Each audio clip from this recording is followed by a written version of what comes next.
कितने fundamental rights पहले थे?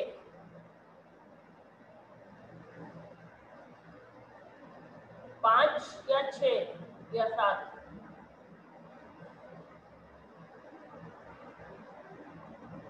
एनीबॉडी? किसी को नंबर नहीं आ जा रहा? सिंबल? अरे फिंगर से इशारा तो दे सकते हो ना, माइक ऑफ है तो। कितने फंडामेंटल राइट्स थे पहले?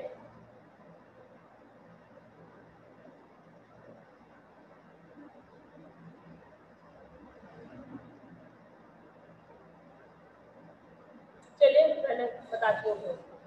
The part 3 of Indian constitution contain the, जो पार्ट 3 है इंडियन कॉन्स्टिट्यूशन का, उसमें मौलिक अधिकारों को सुरक्षित किया गया है। These rights grant civil liberties, ये हमें कुछ लिबर्टीज देते हैं। लिबर्टी होती है, आप कह सकते हैं, एक उदारता, ठीक है। सिविल, साधारण जीवन जीने के लिए उदारता प्रदान करते हैं to all the Indian citizen who are denied any right during British rule, सभी भारतीयों को, और उन सभी को भी जो ब्रिटिश रूल के समय जिनको मना कर दिया गया था, उन सभी भारतीयों को भी यह मौलिक अधिकार दिए जाते हैं। Fundamental rights are often referred to as the conscience of the constitution, इसे संविधान की आत्मा कहा गया है, चेतना कहा गया है। कॉन्साइंस है, चेतना कहा गया है। The constitution of India guarantee these fundamental rights, Indian constitution guarantee देता है फंडामेंटल राइट्स में right to equality, right to freedom, right against exploitation, right to freedom of religion, culture and education right, जिसको हम कह सकते हैं right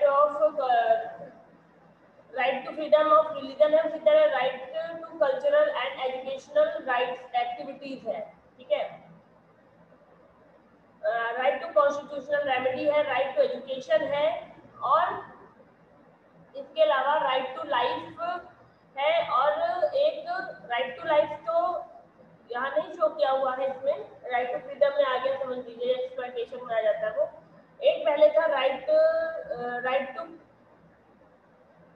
उसका संपत्ति का अधिकार दिया गया था, राइट टू प्रॉपर्टी जिसको कहा जाता है, उसका गलत इस्तेमाल होने लगा, इसलिए उसको समाप्त कर दिया गया। Okay, right of children to free and compulsory education act 2009 RTE provided by department of school education and literacy.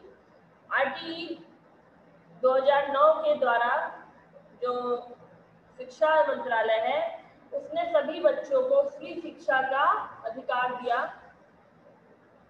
Ministry of human resource and development, HRD department जो है, उसका कहना था कि सभी को शिक्षा प्राप्त करने का, सभी बच्चों को शिक्षा प्राप्त करने का अधिकार है, और violation of these rights is punishable in any court of law, और अगर इस अधिकार का हनन किया जाता है, इस अधिकार के खिलाफ कोई जाता है, तो उसको किसी भी कोर्ट में सजा दी जा सकती है। अगर आपके आस पड़ोस में कोई है जो बच्चा पढ़ना चाहता है, ओके, वैसे तो अधिकार ये जैसे जीवन जीने का अधिकार है, वैसे है कि कंपलसरी है 14 साल के बच्चे को शिक्षा अनिवार्य है लेना, इसीलिए प्राइमरी स्कूल चलते हैं, इसीलिए उनमें मिड डे मील चलाया जाता है कि बच्चे खाने के लिए ही अट्रैक्ट होकर स्कूल आए, एटलीस्ट कुछ देर बैठेंगे, उनको कुछ समझ में आएगा।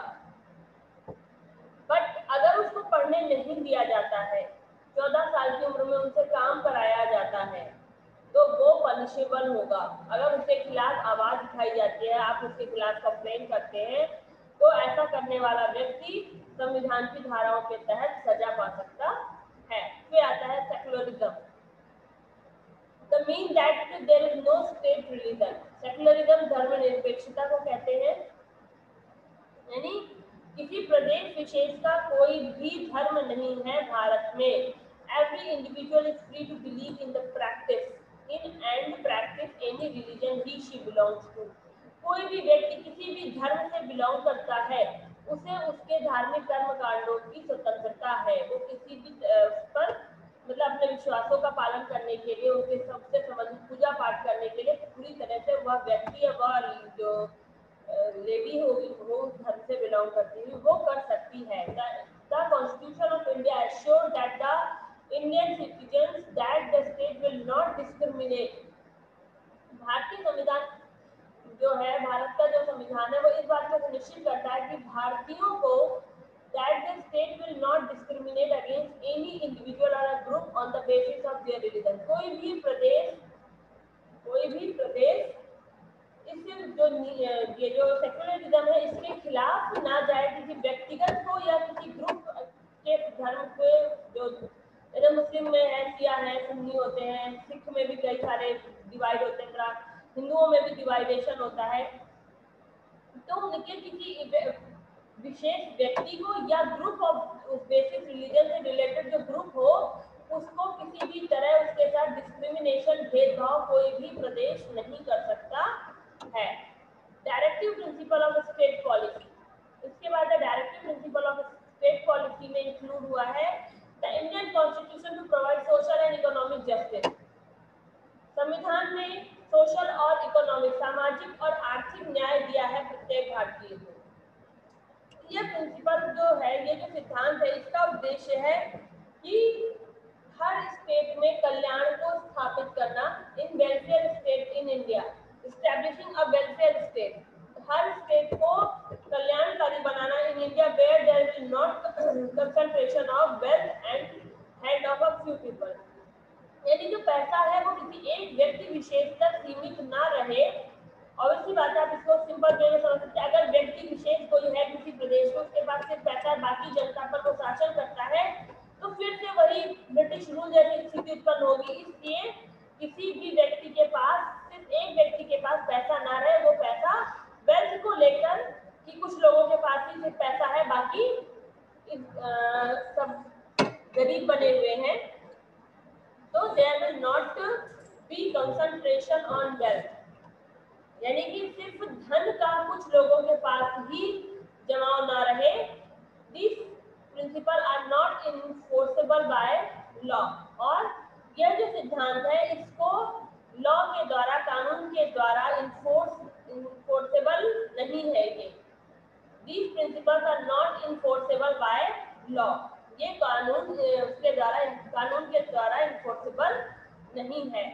फिर आपकी फंडामेंटल ड्यूटीज आती हैं। फंडामेंटल ड्यूटीज जो है आपकी 11 के आसपास हैं, जिनमें आपको साधारण आपके कुछ कर्तव्य हैं। अधिकार आपके वो होते हैं और कर्तव्य, दोनों में बहुत अंतर होता है। अधिकार हमें हमारे जन्म के साथ मिलते हैं, ठीक है, हमें दिए जाते हैं वो अधिकार, ओके। बट जो हमारे कर्तव्य होते हैं वो हमें करते रहने चाहिए।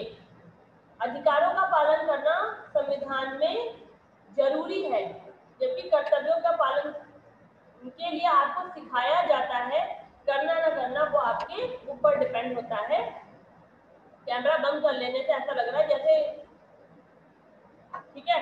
तो 42 जो वो है, यानी 42 अमेंडमेंट जो है आपका संशोधन जो हुआ है, उसमें ड्यूटीज को एडेड किया गया था। It consist the list of 10 fundamental, 11 मुझे लगा 10 है, 10 फंडामेंटल ड्यूटीज है जो सभी को आपको करनी चाहिए है, शुड बी है। Every citizen should be respect our try colour flag, every citizen should be save our monuments, every citizen should be clean their country, every citizen should be give respect to our national anthem, make your country neat and clean, make your country's environment clean, okay। तो इस तरह के कुछ fundamental duties हैं जो आपको follow करने के लिए कहा जाता है संविधान में, ठीक है।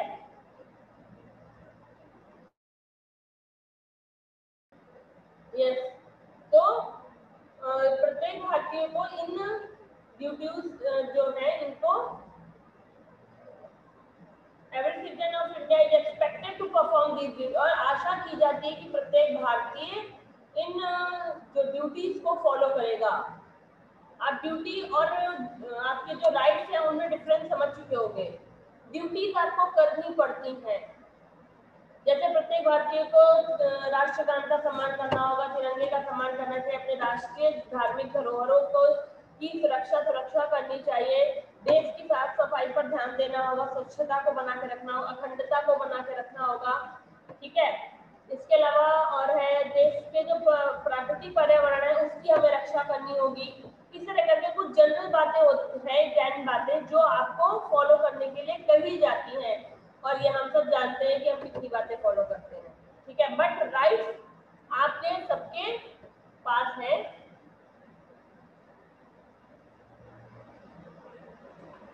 राइट्स आप सबके पास है। आपको एजुकेशनल राइट्स भी मिला हुआ है, आपके पास राइट टू रिलीजन है, राइट टू इक्वालिटी है। ठीक है, आपको राइट्स के बारे में भी आगे और डिस्कस होगा। अब आता है अ लिविंग कॉन्स्टिट्यूशन। इसे एक जीवित संविधान कहा जाता है। ये बहुत एक्साइटिंग क्वेश्चन है कि भारतीय संविधान को जीवित संविधान क्यों कहा जाता है। The most significant feature of the Indian Constitution is that it is amendable. भारतीय संविधान एक ऐसा संविधान है जो अमेंडेबल है, जिसमें संशोधन किया जा सकता है, जिसको बदला जा सकता है। Keeping in mind the diverse nature of India. अगर भारत के जो डिफरेंसेस का जो प्रकृति है, यहाँ की डाइवर्स नेचर है भारत का, और उसको ध्यान दिया जाए। The maker of constitution made a provision to change certain part of constitution to cater to the changing requirement of its citizens. जो भारत का जो बदलाव की प्रक्रिया है, जो आप डिफरेंसेस समझ रहे हैं ना, विभिन्नता की जो प्रकृति है उसको ध्यान देते हुए भारतीय संविधान बनाने वाले लोगों ने इसमें कुछ ऐसी जगह पर चेंज करने की सुविधा दी हुई है। अब मगर नागरिकों की सुविधा के अनुसार, उनकी जरूरतों के अनुसार आप संविधान में बदलाव कर सकते हैं। The first amendment of the Indian Constitution was made in 1951. The most important thing है कि सबसे पहला संशोधन 1951 में किया गया। Some amendments of the Constitution are 7 recognition of state। ठीक है, इसके बाद कुछ संशोधन किए गए, जिसमें 7वां संशोधन जब हुआ तो वो स्टेट की पहचान के लिए और रीऑर्गेनाइजेशन ऑफ स्टेट्स के लिए हुआ था। दोबारा प्रदेशों का पुनर्गठन किया गया, इम्पोर्टेंट जो है। ठीक है, उसके बाद 42वां यानी 42 कह सकते हैं, वो उसमें हुआ फंडामेंटल कुछ ड्यूटीज एडेड की गई। 44 जो हुआ उसमें राइट टू प्रॉपर्टी को रिमूव किया गया फंडामेंटल राइट से। फिर 61 जो अमेंडमेंट हुआ उसमें मिनिमम एज वोट की 18 इयर्स कर दी गई। पहले 21 थी, उसके बाद उसमें 18 इयर्स कर दी गई। और उसके बाद 86 वाला अमेंडमेंट जो हुआ उसमें राइट टू एजुकेशन को फंडामेंटल राइट्स में शामिल किया गया। अब आपके फंडामेंटल राइट्स और ड्यूटीज दोनों की यहाँ पर बात की जा रही है कि fundamental right, the basic fundamental rights guaranteed by the constitution are. सबसे पहले तो राइट टू इक्वालिटी आता है, जिसको मैं आपको सिंपल भाषा में बता दे रही हूँ। राइट टू इक्वालिटी सभी भारतीयों के साथ, ये राइट कहता है कि सभी व्यक्ति, चाहे वो अमीर है, गरीब है, जाति का ऊंचा है या जाति का नीचा है, कानून के सामने वह समान तौर पर रहेगा। उसके अलावा उसके साथ कानून समान व्यवहार करेगा। किसी भी व्यक्ति के साथ धर्म के आधार पर, जाति के आधार पर, उसके जेंडर के आधार पर किसी तरह का कोई भेदभाव नहीं होना चाहिए। Anurag Chaturvedi, look at your book. All public places such as a well, और जितनी भी पब्लिक प्लेसेस है, जैसा कि आपने पहले भी देखा और सुना है कि पहले नीच जाति के लोगों को कुओं पर जाना, जहाँ पर ऊंची जाति के लोग हैं वहां पर जाना अलाउ नहीं होता था। कोई भी पब्लिक प्लेस पर वो नहीं जा सकते थे। इवन साउथ अफ्रीका और या भारतीयों के साथ अन्य देशों में, बाहर के विदेशों में होता था कि वो उन जगहों पे नहीं जा सकते थे जहाँ पर गोरे लोग रहते थे, क्योंकि हम काले हैं इसलिए। ओके, तो ऐसी बहुत सी जो वो थी, डिस्क्रिमिनेशन हो रहे थे, उनको मना किया गया। और without a playground, hotel, hospital, school and the shops are equally accessible to all people। ये सभी चीजें, जितनी भी पब्लिक प्लेसेस हैं, वो सभी के लिए एक समान रहेंगी। ऐसा नहीं कि अगर ऊंची जाति के लिए अलग अमीर का अलग, गरीब का अलग, ऐसा कुछ सभी लोग उसमें आते जाते रहेंगे, उनका इस्तेमाल करेंगे। इसके अलावा छुआछूत की भावना को संविधान ने पूरी तरह से रोक दिया है कि आपको छुआछूत की भावना नहीं माननी है। यानी पहले क्या था, नीची जाति के लोगों को या छूत लोगों को, जहाँ पे ऊंची जाति के लोग पानी भरते थे उन कुओं से पानी भरना अलाउ नहीं होता था। वो मीठे कुएं का सिर्फ पानी पीते थे क्योंकि ऊंची जाति के लोग, इनके लिए जो कुएं होते थे वो खारे पानी के होते थे, वो गंदगी और कच्चे भी होते थे, उनसे पानी नहीं ले सकते थे किसी भी कीमत पे, बीमार अजार वो चाहे जैसे हो।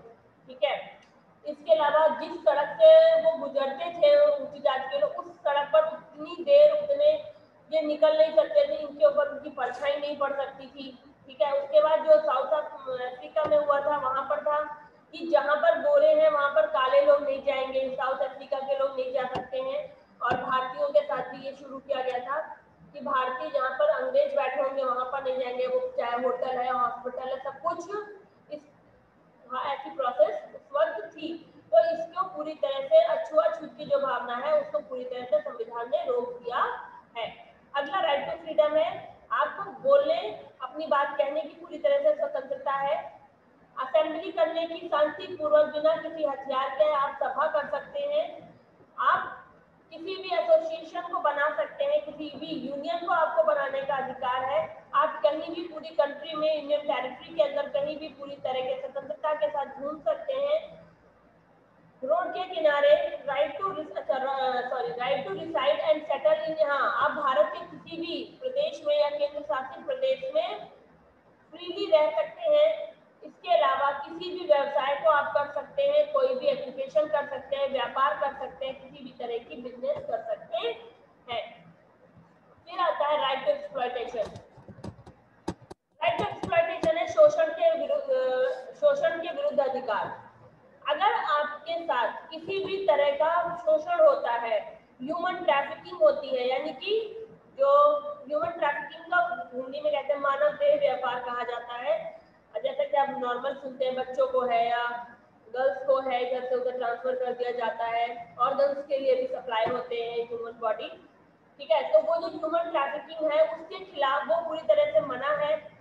लेबर और फोर्स्ड लेबर, जबरदस्ती काम करवाना और बच्चों को एज अ लेबर काम करवाना, ये भी पूरी तरह से मना है। Propagated and profess the religion of their choice, और धर्म के अनुसार काम चुनना, इस बात, अच्छा सॉरी, चाइल्ड लेबर करता है ये, यानी ये चीजें अगर कहीं भी हो रही हैं, ह्यूमन ट्रैफिकिंग हो रही है, किसी को जबरदस्ती काम करने के लिए कहा जा रहा है या किसी बच्चे से काम कराया जा रहा है, तो आप इसके लिए आवाज उठा सकते हैं, आपका अधिकार है, राइट टू अगेंस्ट एक्सप्लॉयटेशन। पर घर के काम के खिलाफ आवाज नहीं उठानी होती है, फिर नहीं तो डंडा उठ जाता है। घर के काम खुद करने होते हैं, वो तो करने ही पड़ेंगे। ठीक है, राइट अगेंस्ट एक्सप्लॉयटेशन में देश में आपके साथ कुछ होता है तो है, घर के काम के खिलाफ मत कह देना राइट टू अगेंस्ट एक्सप्लॉयटेशन है। राइट टू अगेंस्ट एक्सप्लॉयटेशन घर पे नहीं चलता, हाँ घरों पर चलता है। अगर स्टेप मदर है, वो उस बच्चे के साथ अच्छा व्यवहार नहीं कर रही है, उसका शोषण कर रही है, उसको पढ़ने नहीं देती है, तो वहां पर right to exploitation, right against exploitation, शोषण के विरुद्ध अधिकार कह सकते हैं। ओके, बट सामान्य तौर पर ऐसे आप कह दो मम्मी हमसे घर का काम करवाती हैं और हमसे कहती है एक गिलास पानी ला कर दे दो, जरा उठो शालिनी और जाओ उधर पर्दा डाल दो, तो फिर इस पे राइट का एक्सप्लॉयटेशन नहीं चलेगा, इस पे घर का काम चलेगा, कानून भी आपको 2 थापड़ मार के भगा देगा। तो इसलिए झाड़ू पोछा बर्तन घर का काम करें, पढ़ें। Right to freedom of religion, किसी भी तरह के धार्मिक कर्म कांडों को करने की स्वतंत्रता है। आप गारंटी करता है ये संविधान की सभी भारतीयों को अपने किसी भी धार्मिक कर्म कांड को करने की, मतलब जैसे आप सुनते हो कथा प्रवचन, जो भी कुछ हो रहा है धर्म से रिलेटेड, जो उसके धर्म में है वो सब कुछ करने की पूरी तरह स्वतंत्रता है। कल्चरल और एजुकेशनल राइट, इस राइट में माइनॉरिटी कम्युनिटी हो या ऑल माइनॉरिटी कम्युनिटी, जो अल्पसंख्यक समुदाय है, वेदर रिलीजियस और इन और लिंग्विस्टिक, उनका धार्मिक हो या शैक्षिक हो, वो कहीं पर भी can set up their own education institution, जो अल्पसंख्यक हैं वो अपने धार्मिक और शैक्षिक जो इंस्टीट्यूशंस हैं वो कहीं भी लगा सकते हैं, यानी कहीं पर भी बना सकते हैं to preserve and propagated their culture. जैसे आपके आदिवासी हैं, अल्पसंख्यक में आते हैं, कुछ आदिवासी आते हैं, ठीक है, आपके मुस्लिम माइनॉरिटी में आते हैं। तो जो ये लोग हैं ये अपने कल्चर को बचाने के लिए, अपनी शिक्षा के लिए, अपने धर्म के लिए कहीं पर भी स्कूल बनाकर और उसको आगे बढ़ा सकते हैं। राइट टू एजुकेशन, हर बच्चे को पढ़ने का अधिकार है, पर पढ़ना नहीं चाहता कोई। इसके अलावा right to constitutional remedy. Constitutional remedy है संवैधानिक धाराओं के उपचारात्मक अधिकार।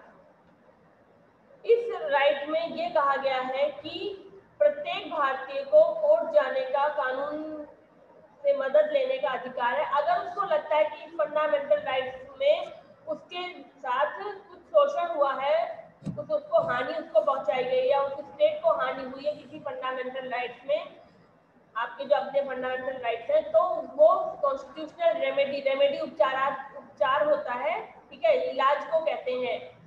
तो आपको संवैधानिक उपचार का जो अधिकार है उसका पालन करके आप अपने अधिकार, जैसे कि ये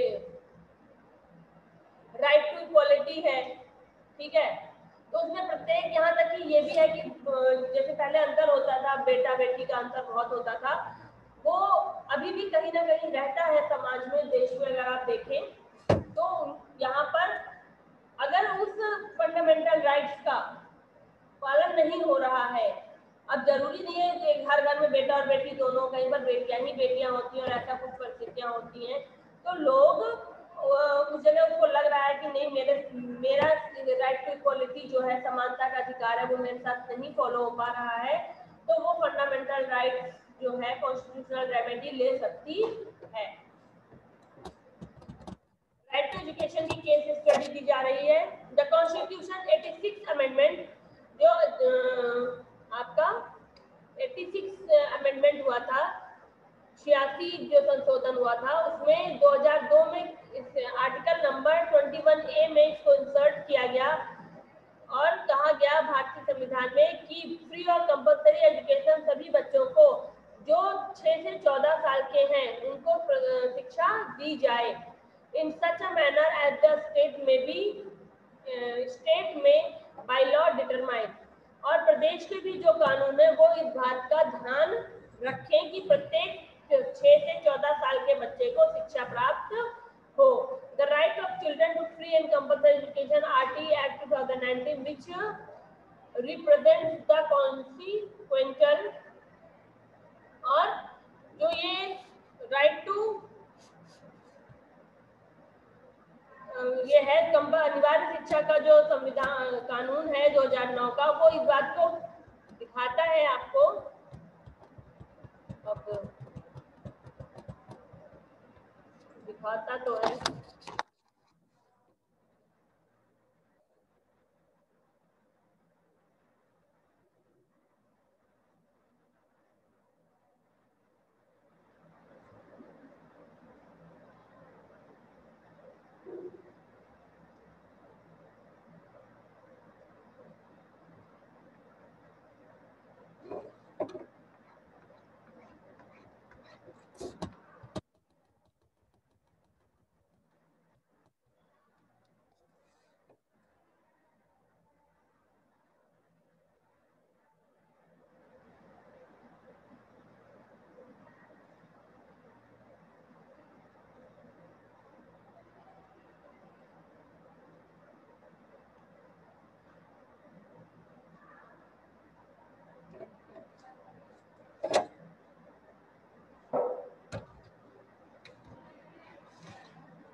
बच्चे की जो इसेंशियल नॉर्म है, मतलब कि जो जरूरत है शुरुआत की, वो पूरी होनी चाहिए। या ऑब्वियसली बात है कि उसको साधारण चीजें पढ़नी आनी चाहिए, उसको जोड़ गुणा घटाना जो एक प्रारंभिक लेवल है वो उसको आना चाहिए। 21 आर्टिकल ए में कहा गया, आरटीई ने कहा 8 अप्रैल 2010 को the title of RTE act incorporates the word free and compulsory education. Free education का मतलब है means that no child other than child who has been admitted by his or her parent to the school which is not supported by the appropriate government should be liable to pay any kind of fees or charge the expense which may prevent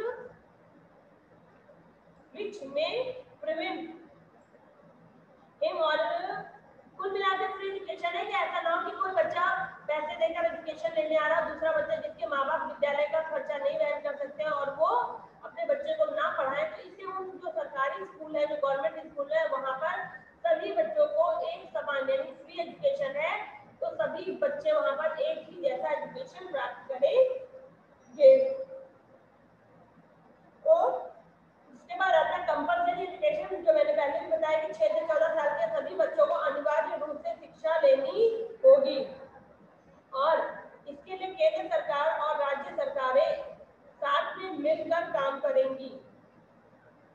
अब आपकी fundamental duties आती हैं, इसमें आपको कहा गया है कि आपको संविधान का सम्मान करना होगा, उसके विचारों का सम्मान करना होगा, इंस्टीट्यूशन का सम्मान करना होगा, to cherish and follow the noble ideals which inspired our national struggle for freedom।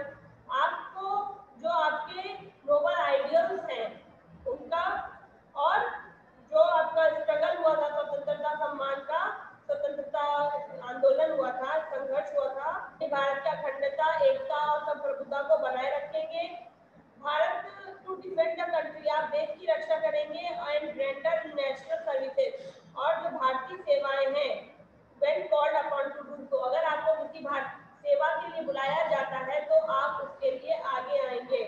इसके अलावा भारत में शांति बना के रखेंगे and spirit of common brotherhood, और भाईचारे की भावना को बनाकर रखेंगे भारत के सभी धार्मिक लोगों में, यानी कि आप धर्म विषय डाइवर्सिटी के आधार पर भी to renounce practices derogatory to the dignity of women, और भारतीय और जो महिलाएं हैं उनके सम्मान की रक्षा करेंगे। आप भारत की जो विरासत है उसकी सुरक्षा करेंगे और इसके अलावा प्रोटेक्ट करेंगे और नेचुरल एनवायरनमेंट और इम्प्रूव भी करेंगे। साइंटिफिक टेम्पर को डेवलप करेंगे, मानवता का विस्तार करेंगे और spirit of inquiry and reform, सुधार की भावना का विस्तार होगा। Bharat to safeguard public property and एड्योर वायलेंस, हिंसा का विरोध होगा और जितने भी आपके पब्लिक प्रॉपर्टी हैं उनकी सुरक्षा आप करेंगे। To strive toward excellence in the sphere of individual and collective activity, आप खुद चाहे व्यक्तिगत तौर पे कोई काम कर रहे हैं या समूह बनाकर कोई काम कर रहे हैं, so that the nation constantly rise the higher level, आपको ये कोशिश करनी होगी आप जो काम कर रहे हैं उससे देश की उन्नति हो, देश को उपलब्धि प्राप्त हो। ऐसा कोई काम नहीं करना है जो आपकी वजह से देश नीचे जाने लगे। और to provide education to all children between the age of 6, और सभी को फ्री एंड कंपल्सरी एजुकेशन मिलनी चाहिए, जो 2002 में पास किया गया था।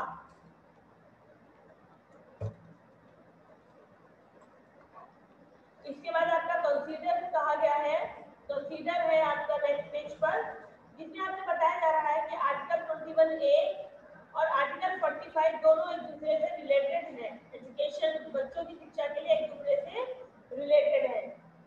गारंटी करता है कि fundamental right, but article 45 is directly principal of state policy, जबकि 21A जो है वो एजुकेशनल राइट है, फंडामेंटल राइट है, और 45 जो है वो प्रदेश की नीति का अधिकार है।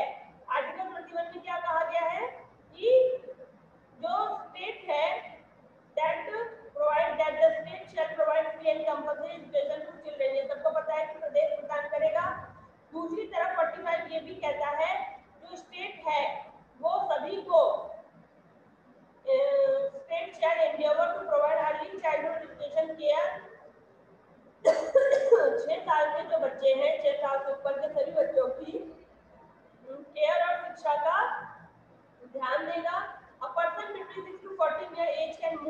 Code under 21A। कोई भी बच्चा जो 6 से 14 साल का व्यक्ति है वो कहाँ जा सकता है, कोर्ट में जा सकता है 21A के तहत, यानी जो आपका फंडामेंटल राइट है उसके तहत, एजुकेशन राइट, उसके तहत कोर्ट जा सकता है। इफ उसे शिक्षा नहीं दी जा रही है, अगर आपको पढ़ने न दिया जाए तो आप 21A आर्टिकल के तहत कोर्ट जा सकते हैं। इसके अलावा the case is not so with the article 45, और कोई भी केस 45 के तहत नहीं होता है। No court can be moved against state for providing early childhood care, और कोई भी दूसरा प्रदेश दूसरे प्रदेश के खिलाफ प्रारंभिक शिक्षा के लिए और सुरक्षा के लिए नहीं, आपके खिलाफ, मतलब जैसे यूपी है वो एमपी में, अगर कोई एमपी में है या यूपी का ही हम ले सकते हैं कि अगर वो उनके खिलाफ नहीं जाएंगे कि आप क्यों 6 साल से ऊपर के बच्चों को फ्री और कंपल्सरी एजुकेशन दे रहे हैं, ऐसा कुछ भी नहीं होगा।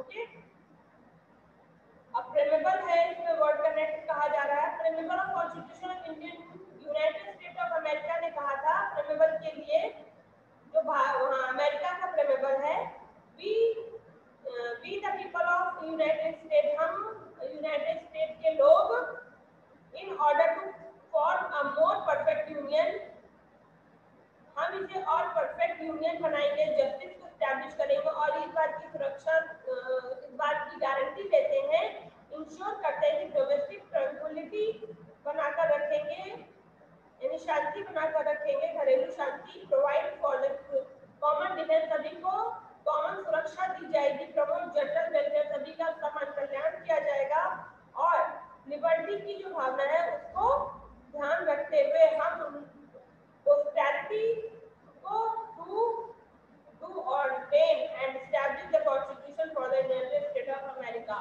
और इन सब बातों को ध्यान रखते हुए हम अमेरिकी संविधान का स्वागत करते हैं।